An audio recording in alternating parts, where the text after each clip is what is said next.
சுவையான தமிழ் நெஞ்சங்களுக்கு வணக்கம்.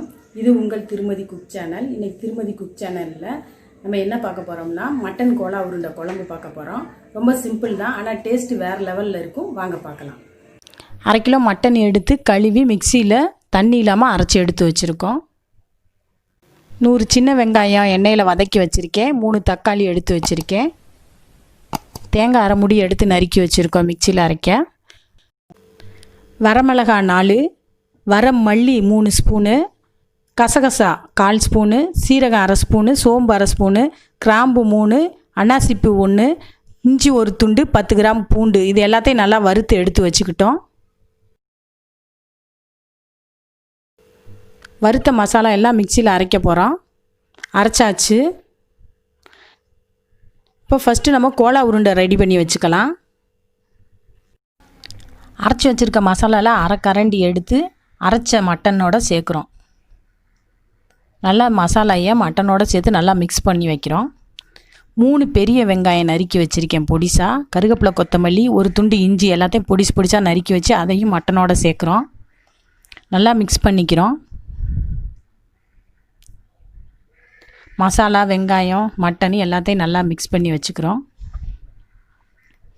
தேவையான அளவு உப்பு சேர்க்குறோம். உப்பையும் நல்லா மட்டனோட மிக்ஸ் பண்ணி வைக்கிறோம்.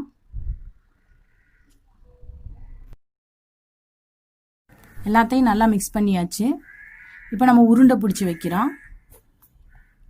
குழம்பு ரெடி பண்ணுறதுக்கு முன்னாடி உருண்டை எல்லாத்தையும் பிடிச்சி ரெடியாக வச்சுக்கலாம்.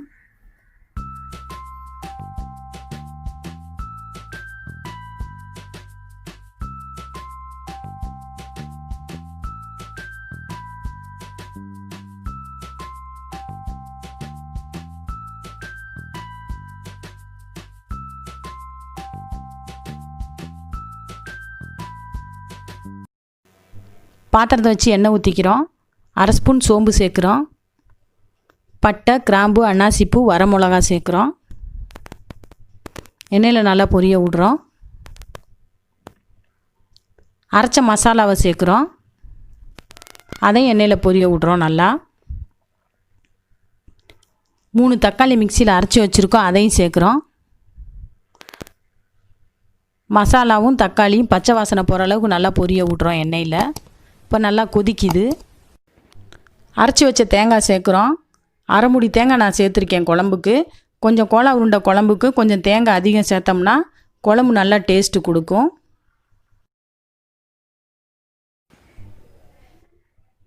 தேவையான அளவு தண்ணி சேர்க்குறோம்.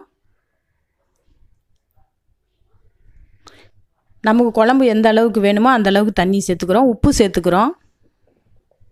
தேவையான அளவு உப்பு சேர்த்துக்கிறோம். இப்போ குழம்பு ஒரு 10 நிமிஷம் மூடி வைக்கிறோம். நல்லா கொதிக்கணும். கொதிச்சிருச்சு.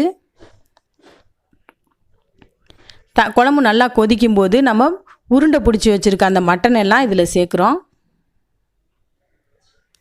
எல்லா மட்டனையும் உருண்டை பிடிச்சி வச்சுருக்கோம்ல, அதை எல்லாத்தையும் நம்ம குழம்புல சேர்க்குறோம். உடையாது, தாராளமாக போடலாம் குழம்பு கொதிச்சோன்னே உருண்டையை. எல்லா உருண்டையும் நம்ம குழம்புல சேர்த்துட்டோம். ஒரு 10 நிமிஷம் மூடி வைக்கணும். மட்டன் நல்லா வேகணும். பாருங்கள், நல்லா கொதித்து மட்டன் நல்லா வெந்து அந்த உருண்டையெல்லாம் மேலே மிதந்து வரும். அப்போ நல்லா வெந்துருச்சுன்னு அர்த்தம். உடையவே உடையாது. ரொம்ப சிம்பிளான குழம்பு, டேஸ்ட்டான குழம்பு. பாருங்கள், உருண்டையெல்லாம் அப்படியே உடையாமல் உருண்டையாகவே மேலே பாருங்கள் மிதந்துருக்கு. மட்டனும் சீக்கிரம் வெந்துடும். இந்த குழம்பு வைக்க சில பேர் தயங்குவாங்க, உருண்டையெல்லாம் உடஞ்சிரும் அப்படின்னு சொல்லி. அப்படிலாம் கிடையாது. சில பேர் கடல மாவு, முட்டை, முந்திரி பருப்பு இதெல்லாம் சேர்த்து வைப்பாங்க. அப்படிலாம் எதுவும் சேர்க்க தேவையில்லை. நாங்கள் சொன்ன மாதிரி இதே மாதிரி மசாலா சேர்த்து நீங்கள் குழம்பு வைங்க. ரொம்ப டேஸ்டியாகவும் உருண்டை உடையாமலும் கோலா உருண்டை குழம்பு ரொம்ப சூப்பராக அருமையாக இருக்கும். கோலா உருண்டை குழம்பு ரெடி ஆயிடுச்சுங்க. நீங்களும் உங்கள் வீட்டில் சமைச்சு சாப்பிட்டு பாருங்கள். டேஸ்ட்டு வேறு லெவலில் இருக்கும். பிடிச்சிருந்தா திருமதி குக் சேனலுக்கு சப்ஸ்கிரைப் பண்ணுங்கள், லைக் பண்ணுங்கள், மறக்காமல் பெல் பட்டனை கிளிக் பண்ணுங்கள். அப்போ தான் நாங்கள் போடுற வீடியோ உங்களுக்கு நோட்டிஃபிகேஷனில் உடனே காட்டும். நன்றி.